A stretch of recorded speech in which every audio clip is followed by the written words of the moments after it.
We are here today with Richard Quinney, Professor of Sociology at Northern Illinois University. Professor Quinney has a long and distinguished career in the study of crime, law, deviance, and social problems. He is particularly well known for his work on criminology. Just a moment, Okay, please. sure. When have you got our exchange on the machine? And begin. We are here today with Richard Quinney, Professor of Sociology at Northern Illinois University. Professor Quinney has a long and distinguished career in the study of crime, law, deviance, and social problems. He is particularly well known for his work on criminological theory. For his outstanding contributions to criminology, Professor Quinney was awarded the Edwin Sutherland Award from the American Society of Criminology in 1984. For the record, I should say that we are meeting today, November 21st, 1996, in Chicago, Illinois, at the annual meeting of the American Society of Criminology for the Oral History Archives Project. I'd like to start by asking you, Professor Quinney, how'd you get involved in the field of criminology? I thought you'd ask that. I gave the short answer. There are probably, 100 different reasons. I was a graduate student at Wisconsin, 57 to 60, and my work was primarily in sociology of knowledge, art, religion, and I was working in theory with Howard Becker. But I began taking some, because of a prelim choosing a minor, criminology courses. And Marshall McClard became my director of my thesis. He was just coming back from India. Now, as to why crime appealed to me is another question. Well, perhaps, I guess that relates to a second question. In any way, either at the time or looking back on it, did your personal background influence that career choice and your intellectual development within that field?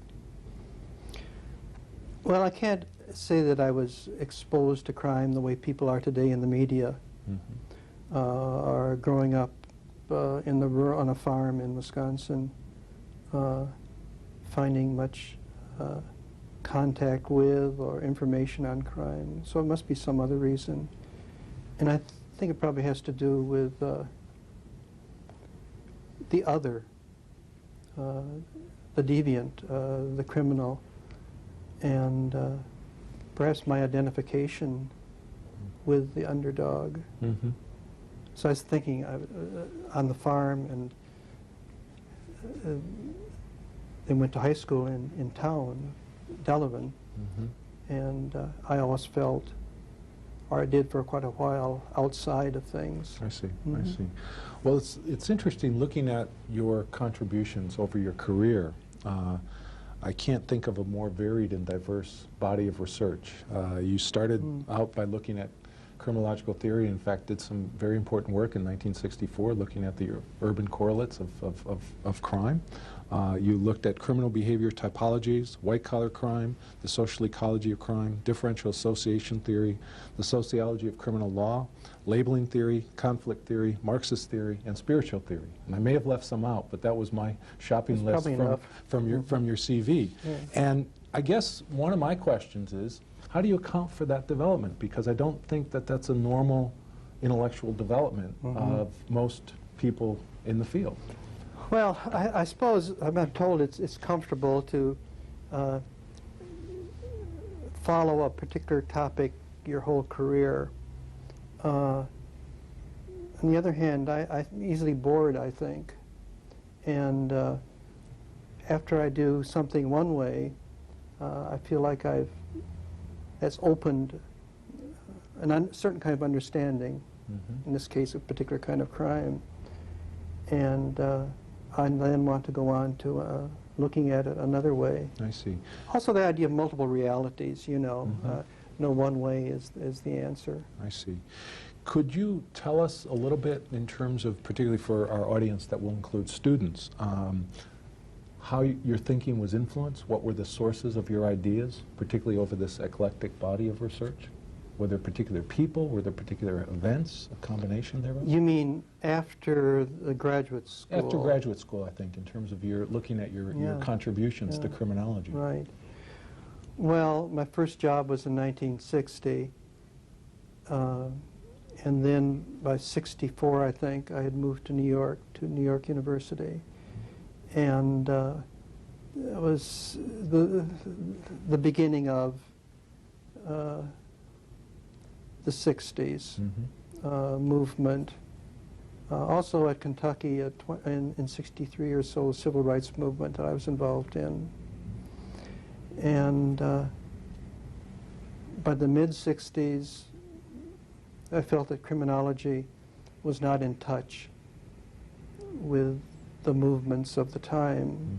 It was still a 50s approach that wasn't in tune, and the idea was that what we do in criminology should be in tune with the times, and particularly seeing crime as the making of law, the enforcement of law, as a political act, and that it was not a homogeneous world. Far from it. It was a conflict of various kinds, ideologies, classes, race, and that criminology needed what we called then a conflict model, rather than what we called the functional. Right.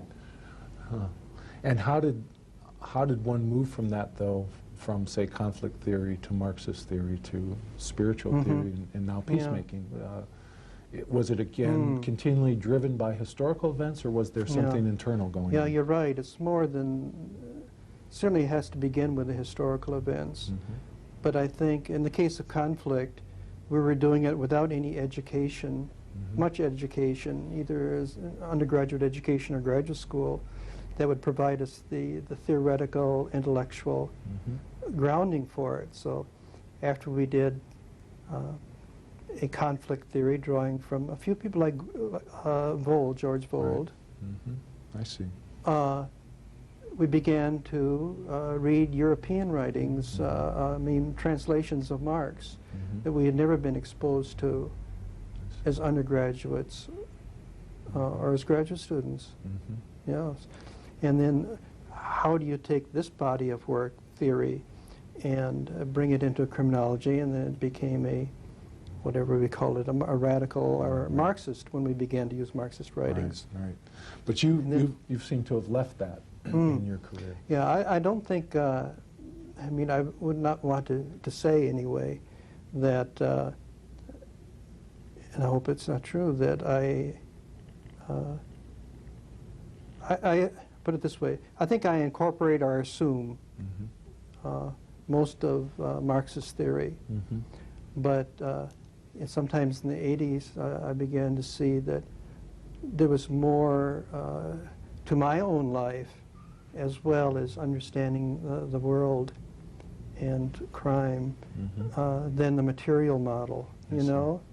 And then you read another part of Marx, the more humanist Marx, and you find there's some grounding there. I see. But you assume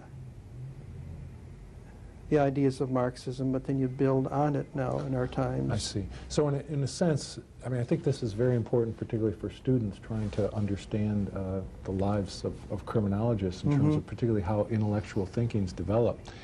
I guess you don't see yourself as working in an area and then leaving it and going on to a totally new area, but there's really a probably more consistent line of thought in your work than would appear to someone just looking at your CV. Would that be a fair assessment? Oh, yes. Another way I've worked is that when I've said something one way about crime in general or some part of crime, I then spend a year or two doing something else, like sociology of religion, ethnography, and more reading, thinking, and then come back to criminology. I see. So I can say something new in criminology. So it's really a synthesis then. Yeah, I think criminology is pretty insular, and you have to go beyond it so that, more and more I read less criminology in order to do criminology. I see. That's interesting. I guess I've always felt that you've showed a remarkable intellectual courage by, in a sense, leading a path of development, and particularly exposing yourself in print in ways that I think others would be reluctant to do. because they would want to, in a sense, have their career appear as if it's a coherent story. Whereas I think that, again, at least on the surface, there may be an underlying coherence to the kinds of questions you're asking. Yeah, it's my life, so I have a coherence to it. From outside, it might May not. at least the career part of it. Yeah. But I do like to take leaps and jumps and risk, at least intellectually, and regard my work really as a working paper, not as anything finished. But I think that's an important message for looking at the intellectual development of criminology. Do you think that what is it about your life or career that allowed you to take the risks, to perhaps be wrong, to be marginalized to the mainstream criminology? Was it something about your background growing up in rural Wisconsin, or was it just you decided to roll the dice and whatever happened happened? And it's not as if you haven't been recognized for your work. I think you have. But yet, I think there is a risk when you take different approaches to being marginalized within one's discipline. I guess it's how much we need group support and what that group would be. You know, I've needed support within my own primary, like, family. But professionally, I've been comfortable kind of going it alone. I would think that I try to do something that hasn't been done or is not being done, and I must say I do enjoy the not being ignored. Well, that leads to my right next, or wrong. That leads you to know? my next question in terms of what do you see as the impact of your contributions?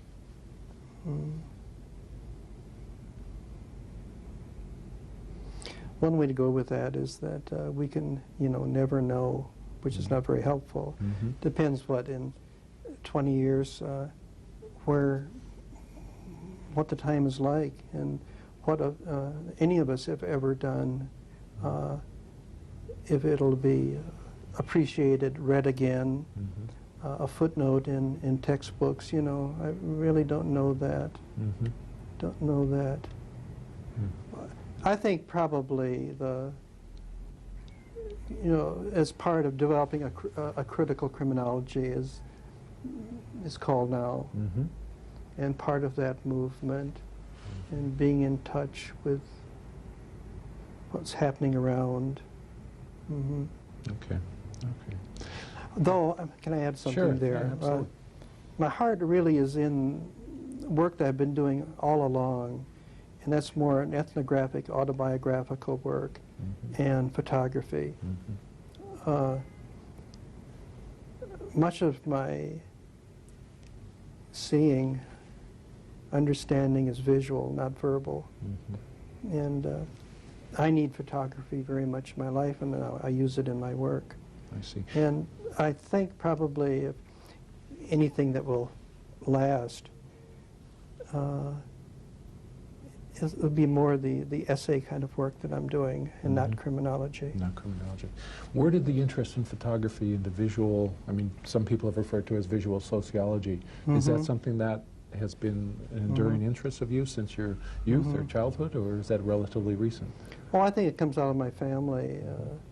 My mother, who's now 90, got her first camera when she was 12, I think, and there are a lot of photos in the album that she was taking. I don't know how photography runs in a family. A gene for seeing, but for me, it's all along it's been a way of framing the world.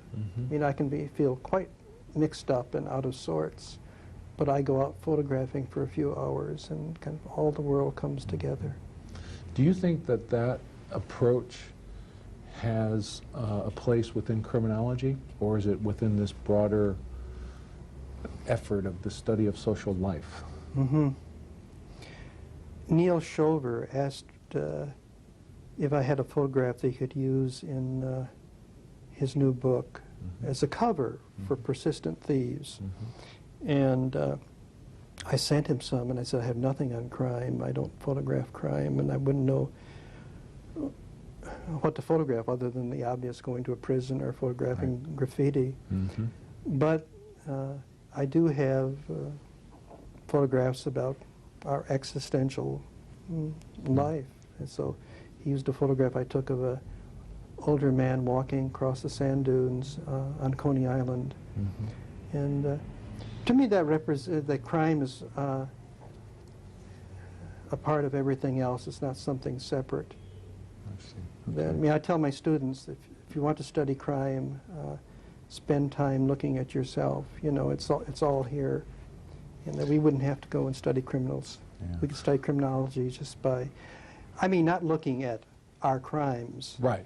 but Right. But looking at our inner what this self. human Yeah. existence is. This is a dangerous part of the interview because I want to ask you 3 questions at once. Oh. So let me try to slow down a bit, because my mind's racing here. But I guess just thinking, I mean, this raises an interesting question. I was struck by one of the things that you wrote in your book called Journey to a Far Place, Autobiographical Reflections, where you said, and I quote, "Reason thought alone cannot answer the important existential questions of being human." That what is it? Reasoned thought Thought alone cannot answer the important existential questions of being human. Mm-hmm. Could you talk about what that means for you, that statement? So much of our way of knowing, and this is our criminology, our sociology, is based on, I guess I call it rational thought, discursive thought, Mm-hmm. sequential thought. Mm-hmm. And you mentioned the spiritual. I think what we learn from meditation, from Zen, from Buddhism, is that by being very still, we can know much. And that in fact when we start using a lot of words and concepts and theories, we obscure the meaning of things. So then, would that say that science could get in the way of true knowledge? I think so. Mm-hmm. I think so. I think it, like Krishnamurti, a Buddhist Hindu philosopher, it's conceptual thought that keeps us from knowing the reality of things as they are. And this is good phenomenology, to know things as they are. Mm-hmm. And I've often long thought of myself as a social theorist Mm-hmm. and a theoretical criminologist, right? But more and more, I get away from theory Mm-hmm. and become more, what term use? Ethnographic, concrete, the local. Mm-hmm. Mm-hmm. I mean, I still like to play with abstract ideas. It's Right. fun, you know. What's the meaning of God? Mm-hmm. But to look at things closely, intensely, which is fairly anti-theoretical, Mm-hmm. is more my Mm-hmm. interest now. Yeah. How do you respond to the critic, though, that would say that by looking inward, Mm-hmm. that you're, in a sense, ignoring the tragic realities that we see in the Mm-hmm. cities today, high rates of violence among black males, Mm-hmm. and don't you have, as a criminologist, a duty to work with the government and try to solve the problems Mm-hmm. that are plaguing our nation, Yeah. and indeed around the world? Yeah. Yeah, I feel that I would like to be someone else who could do that. Mm-hmm. And I'm glad there are people who can do that in one form or another, as a social activist, for example. Mm-hmm. And I have my sympathies. I attend the meetings, but I'm not as active as say Tony Platt would be, Mm-hmm. and it's just not in my nature. It's not that I regard it as something that shouldn't be done, you know. Okay. And as far as, like you say, the intercity, if one can do that, one does that. Mm-hmm. I'm saying also there's tragedy all around, you know, and pain and suffering. Mm-hmm. And the best suffering I know, or know more intensely, is my own. Mm-hmm. So this is my turn to autobiography of late, Right. that it's also good science, you know? Mm-hmm. Yeah. Mm-hmm. Well, I think that's also what I get a sense from reading your autobiographical statements, that there's a sense that the search for outer peace needs to start with the self, and as one finds inner peace, Yeah. and then that becomes part of a group. I mean, I don't want to simplify it. It's a very complex process, but nonetheless, it's a starting point in terms of the self, and it seems that that is coming through your recent work in particular. Yeah, well, peacemaking criminology, there are different ways of doing it. People do it, think different things about it. I'm impressed with just the notion of social peace. Mm-hmm. And almost by definition, whenever there's crime, there's lack of social peace. So what makes for social peace, you know? And it's certain all the exterior things we do, but if we don't have some kind of inner peace to begin with, we don't make the forms that make an external peace, so the two go together.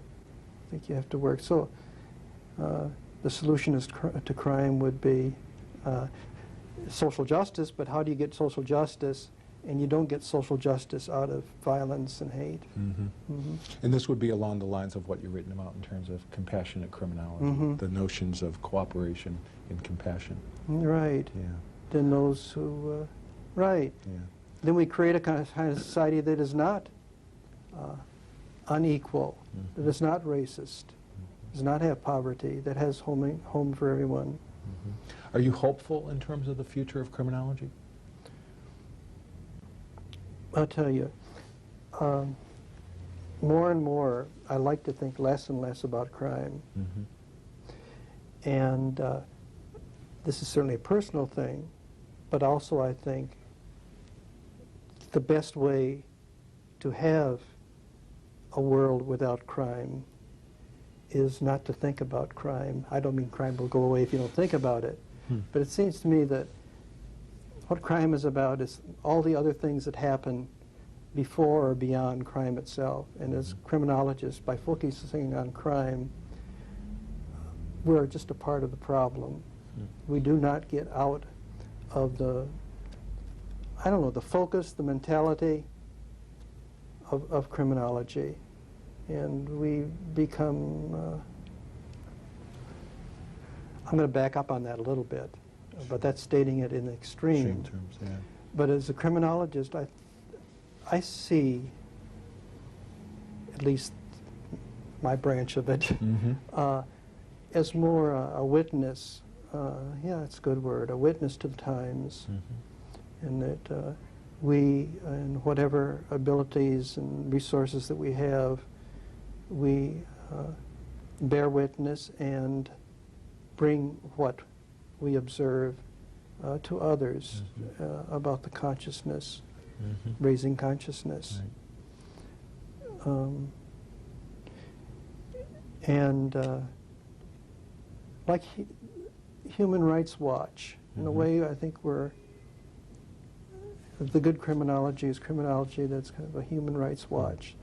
A watch on the death penalty, get rid of the death penalty, on inequality, poverty, and even, and not just the working class street crimes, unemployed crimes, which are crimes of accommodation to a bad system. You know, they make sense. That is rational crime. But crimes of domination, crimes by the wealthy,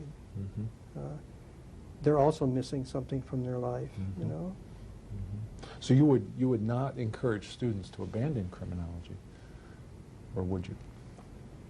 Since many students are going to be watching this interview, what's your message to the next generation of students who are interested in crime? And we'll leave it at that. Yes. I like criminology as a liberal arts. I have problems when it, as it has over the last 25 years, become a vocation around criminal justice and fairly conservative.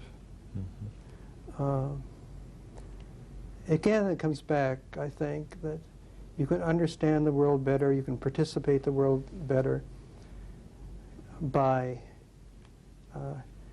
reading other books Mm-hmm. and studying philosophy, Mm-hmm. literature, Mm-hmm. and not thinking so much about crime. I see. Well, I want to maybe move a little bit, shift the plane up to perhaps another level of abstraction, and talk to you about two ideas that seem to come through a lot of your more recent writing that are not based in crime and criminological theory. And that's the idea of place and the idea of journey. It seems that tracing your geographic career, just through your CV, that you grew up, as you said, in rural Wisconsin, went east, professorships up and down the East Coast, New York City to Chapel Hill, Providence, Rhode Right. Island, and then now are back in northern Illinois, Right. DeKalb. About ready to leave there. Okay. Didn't know that, so we have an exclusive here on the videotape. It's funny. Yeah. No, What about this idea of place? though? Yeah. Oh, it journey. I mean, they grips seem me to very be- much. Home, place, and journey are strong metaphors and realities for me. I think we search a lifetime for something called home, and I admire, whatever respect, people who stay in their one place all their life and can find enough there to be alive.